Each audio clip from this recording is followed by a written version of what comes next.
విశాఖలో శారదాపీఠాధిపతి స్వరూపానంద గత ప్రభుత్వం ఈ విశాఖ నగరంలో భీమిలి మండలంలో కొత్తవలస గ్రామంలో భోగాపురం ఎయిర్పోర్ట్కి రాబోయేటువంటి 6 లైన్ హైవే పక్కన అత్యంత విలువైనటువంటి 15 ఎకరాల భూమిని గత వైసీపీ ప్రభుత్వం కేటాయించింది.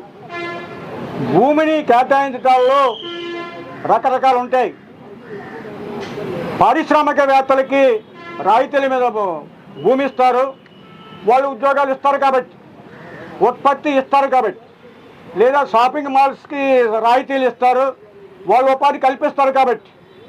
కానీ ఈ స్వరూపానందకి ఇచ్చినటువంటి భూమిలో ఏ విధమైనటువంటి ప్రజా ప్రయోజనము లేదు.